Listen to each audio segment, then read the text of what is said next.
Welcome back for part 2 of our question paper, which is this.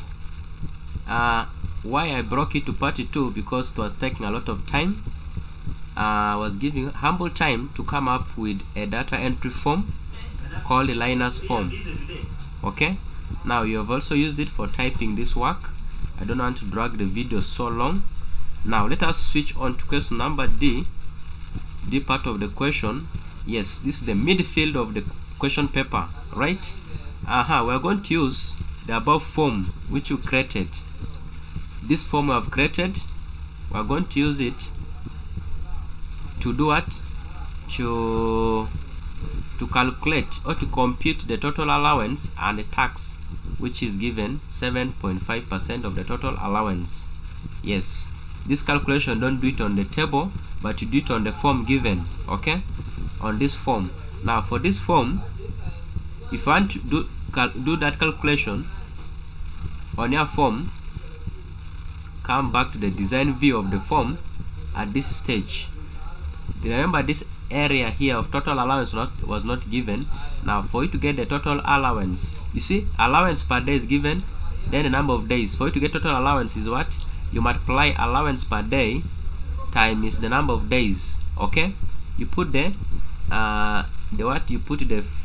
formula or the function here. Yeah, you put the formula here. Okay, you clean what is here. Remember, from the design view, let me come back to the design view. Okay, not here on the design view. For you to go and access the design view, double click on your on your form, for this case Linus form. Come to home menu, check on this drop down menu here, choose design view. Come here, clean whatever is in there in that position. You start with is equal to.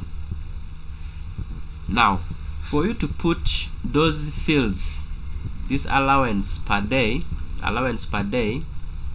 you put it in a square bracket. That is the condition, not it down.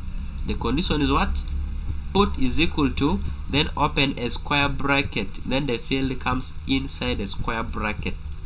Okay, this is what I'm talking about, a square bracket. Then you type allowance carefully. Allowance, how was it typed? Allowance. Type the spelling carefully.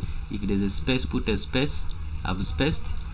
I've opened a bracket. This bracket here of allowance per day, this bracket is treated as the field name per day. Close that bracket, then close the square bracket. You are multiplying it.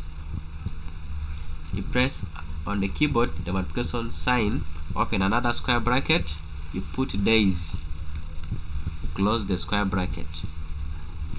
Okay, let me save these changes. After saving, double click on your form and see. You can see it has calculated itself. If you multiply 150 for this person I've seen on the screen, multiply by 2, you get 300,000. You shall also learn on how to remove those symbols, those what symbol for currencies. Okay, this is the formula I've used. Let me copy it and display for it big on the screen. You type what is on the screen the way it is here, then you save the changes. It's a must that you have to save before seeing the calculations. Let us go to the calculation for what? For the tax. For tax, start with is equal to, put a square bracket, open square bracket, tax this before even I let him. Now for you to put the tax is equal to, they said what is equal to what? 7.5%. 7.5% is 7.5 divided by 100. Okay, you multiply by total allowance. Total allowance, you put it in a square bracket because it is a field of its own, but 7.5% is not a field. That's why I've typed it outside here, not on a square bracket. Am I clear? Yes. Now you type there total allowance. Total allowance. close the square bracket. You hit save. Let me see it is calculated. Okay, let me display for you the formula used. Let me copy it. You type what is in here. Okay, this is the formula. Type in that box under design view, save it, double click, you see. Okay, I think we're done with calculations in forms. Yes, part 3 of this question is going to be on creating queries in Microsoft Access. See you in part 3 of our video. Thank you for following. We're about to finish this question paper here. We're still struggling to finish this question paper. I want to go step by step so that you understand, we understand, and we move together. Thank you for watching.